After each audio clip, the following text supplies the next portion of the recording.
Assalamualaikum warahmatullahi wabarakatuh. Waalaikumsalam warahmatullahi wabarakatuh. Apa kabar semuanya? Sehat-sehat aja atau ada yang sakit nih? Alhamdulillah baik Bu. Kita mulai pembelajaran hari ini. Masih ingat nggak tugas terakhir Ibu suruh bikin apa? Yang disuruh bikin apa sih? Yang bikin project kalau nggak salah. Udah kelihatan belum? Kurang jelas, Bu.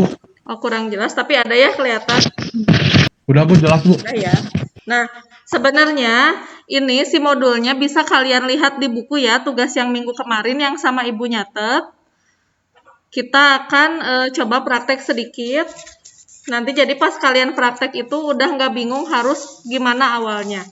Nah, yang pertama, pastikan exam PP-nya nyala.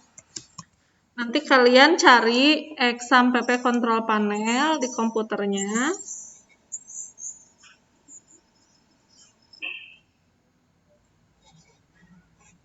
Nah, ini ya.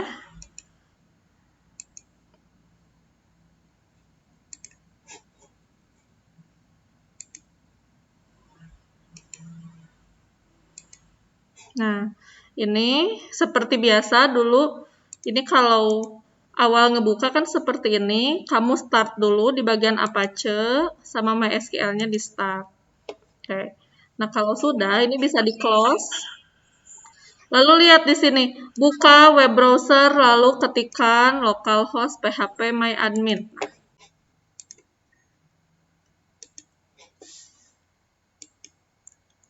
Di sini kita ketikkan localhost php myadmin. Nah, ini ya, localhost php myadmin-nya sudah terbuka. Lalu perintah selanjutnya apa? Perintah selanjutnya adalah kita membuat database. Nah, di sini untuk bikin database, langsung klik database di sini. Lalu name database-nya. Nah, di sana sama Ibu disuruh buat database dengan nama siakad underscore nama masing-masing. Berarti kalau kamu namanya Dea, nanti database-nya namanya siakad underscore Dea. Seperti itu. Kalau kamu namanya Dandi, namanya siakad underscore Dandi. Kalau namanya Febri, siakad underscore Febri. Seperti itu. Jadi nantinya tidak tertukar. Ini database punya siapa. Nah, misal di sini Ibu contohkan siakad Dea misal ya. Kita create, di sini create, buat. Nah, katanya siakad Dea has been created. Nah, di sini kelihatan ada nama database-nya siakad Dea. Lalu, proses selanjutnya, buat tabel dengan desain sebagai berikut. Primary key-nya menggunakan field paling atas. Nah, lihat ini ada tabelnya ada berapa? Di sini ada 6 tabel. Yang pertama, ini tabel identitas. Lalu tabel mahasiswa, tabel menu, ada tabel prodi, jurusan, sama user. Nah, sekarang kita coba yang sedikit deh. Ini yang user. Kita coba bikin tabel user.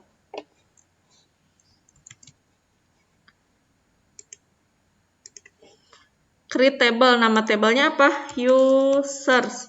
Sekarang ditanya, number of columns-nya ada berapa? Di tabel user ini ada berapa field sih? Kita lihat lagi di sini.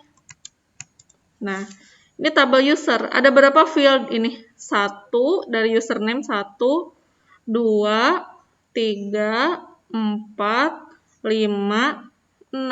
Berarti ini kita punya 6 field. Kita di sini isikan. Number of columns-nya adalah 6. Lalu go.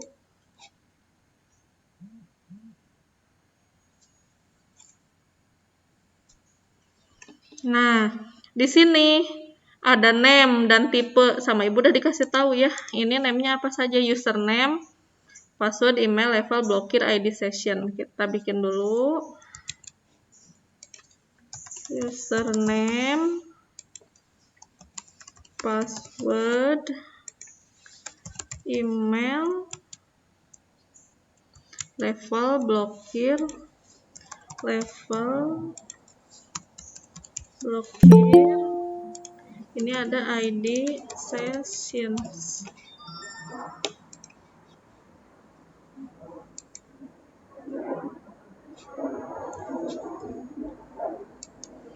Nah, ini apa name-nya ya?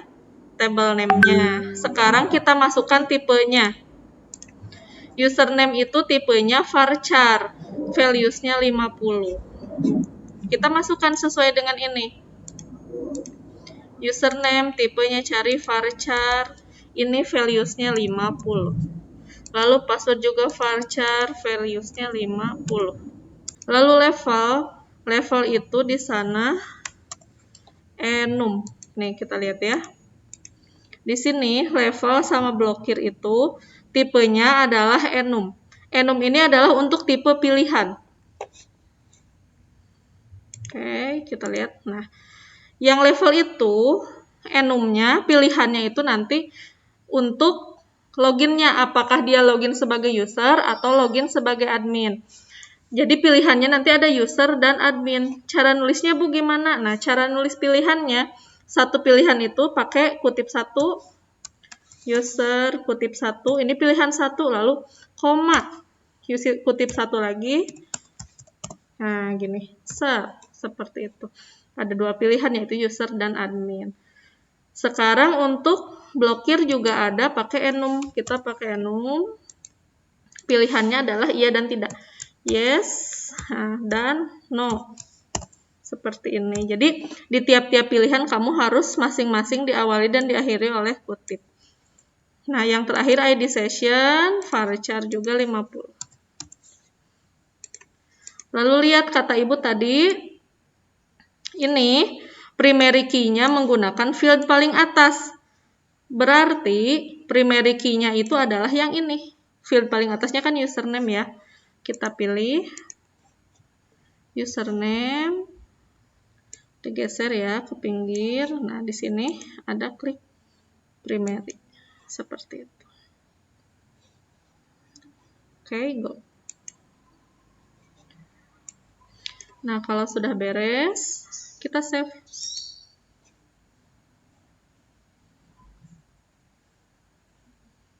Nah, kalau sudah begini berarti dia sudah jadi tabelnya. Karena di sini ada 6 tabel, nanti kamu bikin semua tabelnya, masing-masing tabel dibuat seperti itu. Nah, itu untuk nomor ini ya, yang membuat database-nya yang A.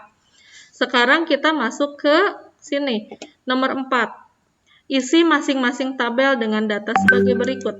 Nah, kita isi dulu nih yang tabel user tadi.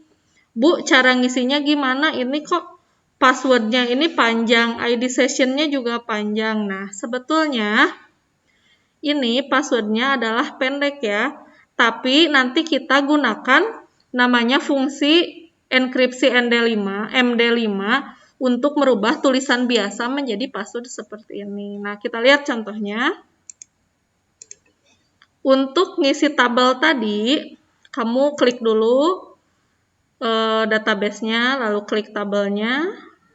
Boleh, atau langsung klik insert. Di sini insert. Nah, sekarang kita coba masukkan dulu yang ini, yang baris ketiga. Ya. Ini username-nya admin. Ini password-nya juga, ini password-nya adalah admin. Kita lihat.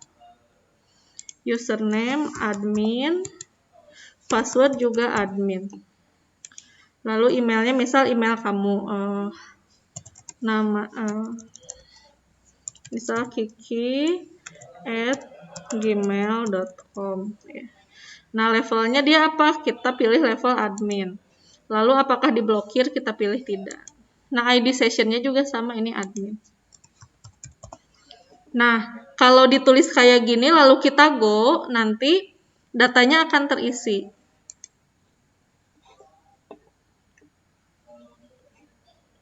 Kita browse untuk melihat. Nah, tapi pertanyaannya, Bu, kok ini username-nya admin tapi passwordnya admin, terus ID session-nya juga admin. Nggak sama Bu kayak yang di ini, kayak yang di modul kan, kalau di modul seperti ini. Nah, sekarang biar seperti itu, kita edit ya. Ini pada isian password kita pakai function. Functionnya kita pilih MD5. Nah, diklik M aja dia langsung muncul. MD5, lalu di ID session juga functionnya kita tambahkan MD5. Nah, kalau udah gini, kita go ya, kita save lagi. Nah, kita lihat. Nah, ini sudah berubah. Password sama ID sessionnya sudah berubah. Ini sama dengan yang di sini. Seperti itu. Jadi nanti untuk mengisi data yang ini, mahasiswa yang 1 dan mahasiswa 2, sama passwordnya itu adalah sama dengan username-nya, begitupun ID session-nya. Jadi kalian nanti ngisinya nggak usah bingung. Sampai sini ada yang mau ditanyakan? Udah sip ya, nggak ada yang ditanyakan. Nah, kalau gitu kita lanjut. Nanti kamu isi ini datanya sesuai dengan di sini. Nah, cuman nanti untuk tabel mahasiswa, datanya bebas, tapi nanti name-nya pakai yang ini. Sama dengan di tabel user tadi, seperti itu. Nah, kalau sudah, kita akan masuk ke framework-nya. Kita akan masuk mulai ke membuat halaman dengan CI-nya, seperti itu. Nah, Bu, gimana sih kalau kita mau mulai, kita nggak punya CI awalnya? Nah, CI itu bisa kita download, kita buka tab baru ya. Kita masukkan CodeIgniter. Gini aja di search. Nanti ada paling atas ini, klik CodeIgniter Web Framework. Di sini kita bisa langsung ada klik download. Kita bisa langsung download seperti itu. Start download aja. Cuman nanti kalau kalian di sekolah, si CodeIgniter-nya udah Ibu siapkan. Nah, sekarang langkah selanjutnya adalah langkah persiapan ya. Kalian buka dulu folder htdocs yang ada di folder exampp-nya. Nah, kalian harus tahu exampp kalian ini adanya di folder mana. Kalau biasanya itu, kalau nggak ada di C, berarti di D. Nah, kalau Ibu, kebetulan Ibu ini folder exampp-nya itu ada di H. Nah, di sini. Punya Ibu ada di exampp 7, buka, ada htdocs. Nah, di sini, udah dibuka kan exampp htdocs, sudah. Lalu langkah selanjutnya adalah buat folder baru dengan nama UKK, nama masing-masing. Nah, ini contohnya UKK Kiki. Karena Ibu tadi pakai punya Dea, namanya Dea. Kita bikin di sini folder baru. New folder, namanya UKK Dea. Kalau nama kamu Dandi, ya UKK Dandi. Kalau namanya Lukman, UKK Lukman. Kayak gitu ya. Oke. Udah jadi kan? Udah jadi foldernya. Lalu katanya buka folder master, ya oke. Kopikan folder CI3 ke folder yang sudah dibuat pada poin 2. Maksudnya folder CI3 ini masukkan ke folder UKK. Ini punya Ibu ini CI3-nya, nanti kalian juga di lab, nanti sama Ibu dikasih ya, dikopiin folder CI-nya yang tadi sudah di-download. Dari sini kopikan ke tadi mana? Ini UKK Dea. Kita kopikan.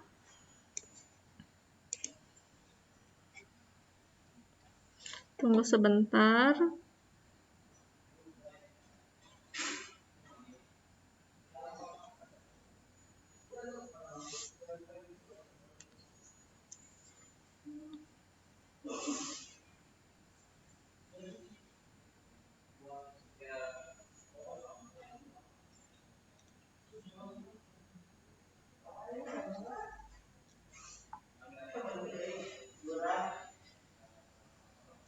Nah, ini udah kan dikopikan, udah sampai proses itu. Nah, kita masuk ke sini, ganti nama folder CI3 menjadi folder administrator. Kita rename. Jadi administrator.